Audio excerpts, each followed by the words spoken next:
Good evening बंधुरा सबाई केमन आछो आशा करी भालो आछो। किछुदिन आगेई बेरिये पड़ेछिलाम कल्याणीर उद्देश्ये सेखाने एकटा विशेष अनुष्ठाने योगदान करार छिलो। परेर दिन सकाल होते ना होतेई पौंछे गेछिलाम ओদের ক্যাফেটিতে। হ্যাঁ বন্ধুরা ঠিকই ধরেছো, এই ক্যাফেটির নাম চারিয়ারি কথা, যার সেদিন উদ্বোধন ছিল বা ওপেনিং ছিল। গিয়ে দেখলাম ক্যাফের কাজ এই অল্প দিনের মধ্যেই ওরা প্রায় সম্পূর্ণ করে ফেলেছে। এখন শুধু বাকি ছিল এই ফাইনাল টাচগুলো। যিনি এই ড্রয়িংগুলো করছেন তিনি কল্যাণীরই বাসিন্দা, অগ্নিশকে ড্রয়িংও শেখান। সত্যি অসাধারণ করেছেন ড্রয়িংগুলো। শেষ মুহূর্তে ক্যাফেতে ওয়াটার পিউরিফায়ার লাগাবে বলে ওরা ডিসিশন নেয়, তাই শেষ মুহূর্তে এই দাদা এসছে সেই ওয়াটার পিউরিফায়ারটা লাগিয়ে দেওয়ার জন্য।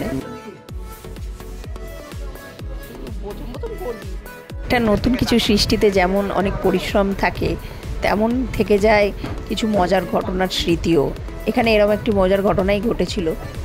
ফের ছাদে ওঠার প্রয়োজনে এই ভাঙা ময়ে করে দাদাকে সাহস দেখিয়ে সবাই উঠিয়ে তো দিয়েছিল, কিন্তু নামার সময় দাদা খুবই ভয় পেয়ে গেছিল।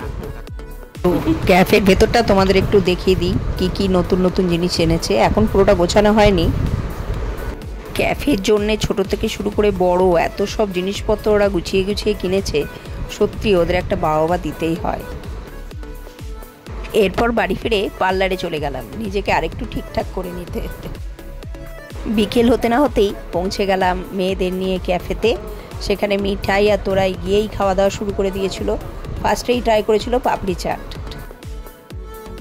তারপর একে একে আসতে থাকে ওদের আমন্ত্রিত বন্ধুরা আর যাদের যাদের ওরা নিমন্ত্রণ করেছিল আর কি। অন্য অনেক বাচ্চারাও এসেছিল, তাদের সঙ্গে খেলে এবং মজা করে আমার মেয়েরা তো খুবই আনন্দিত হয়ে যায়। এখানে কাকিমা মানে সুপর্ণার মায়ের সঙ্গে নানা রকম গল্প চলছিল সুপর্ণার ছোটোবেলার নিয়ে, এবং মজার মজার গল্পও কাকিমা বলছিল। মেয়েরা দোকানের বাইরে খেলাধুলো করছিল, যখন আমি দোকানের ভেতরে গিয়ে অনেকটা কাজকর্ম করলাম, বেশ ভালোই লাগলো। আর সেলফি তোলা তো মাস্ট। শুনতেই পাচ্ছ জোরে মিউজিক চলছিল, সত্যিই পরিবেশটা মনোরম হয়ে উঠেছিল। এদিকে যারা যারা এসেছিল তারা পরপর অর্ডার দিতে শুরু করে। সুপর্ণা তো দেখছি একা হাতে ভালোই সামলে দিচ্ছে, আমারই নার্ভাস লাগছিল। এইখানে দুটো কোল্ড কফি আমরাই নিয়েছিলাম, স্বাদটা কিন্তু সত্যি খুবই ভালো হয়েছিল সেদিন। এবার ক্যাফের কিছু স্পেশাল আইটেমের ছবিও দিয়ে দিলাম। আম পান্না, যার দাম 30 টাকা। ম্যাগি উইথ চিজ 35 টাকা দাম। Onion pakora 40 rupees. এখানে সুপর্ণা লস্যি বানাচ্ছে, যার দাম মাত্র 40 টাকা। স্পেশাল ফ্রাইড চিকেন 10 পিসের দাম 100 টাকা।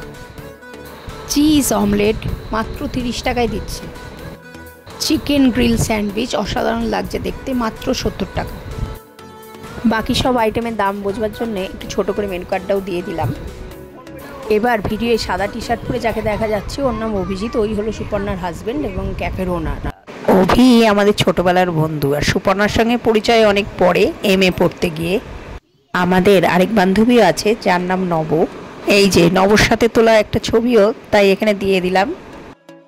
আমি যখন কল্যাণী আসি বেশিরভাগ সময় আমরা বন্ধুরা সবাই মিট করি, ফ্যামিলিরাও থাকে।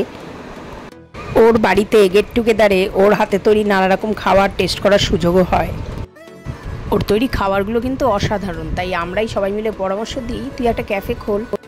তাই আমাদেরই পরামর্শে খুলেছে যখন, আমাদের 4 বন্ধুর নাম তো রাখতেই হবে, তাই জন্যেই ক্যাফের নাম রাখা হয়েছে চারিয়ারি কথা। ক্যাফে থেকে বেরোনোর আগে আরও কিছু খাবারের ছবি তুলেছিলাম, সেগুলোই এখানে দিয়ে দিলাম। সেদিন সন্ধ্যাটা এভাবেই ভালো কাটলো। তারপরে আরেক জায়গায়ও নিমন্ত্রণ ছিল, সেখানে খানিকক্ষণের জন্য গেছিলাম। আর এই যে তোরাই দিদার বাড়ি ফিরেই পাকা পাকা কথা বলতে শুরু করে দিয়েছে। এখন আবার এসছে মানি, যার সঙ্গে তো ওর গল্পর কোনো শেষই হয় না। তো চলো বন্ধুরা, আজকের ভিডিওটা এখানেই শেষ করি। এরপর আর কি, রাত্রিবেলা খাওয়া দাওয়া করে ঘুম, পরের দিন আবার নতুন সকাল। তোমরা সবাই ভালো থেকো আর এভাবেই আমার পাশে থেকো, আর ভালো লাগলে লাইক এবং সাবস্ক্রাইব করো। টাটা।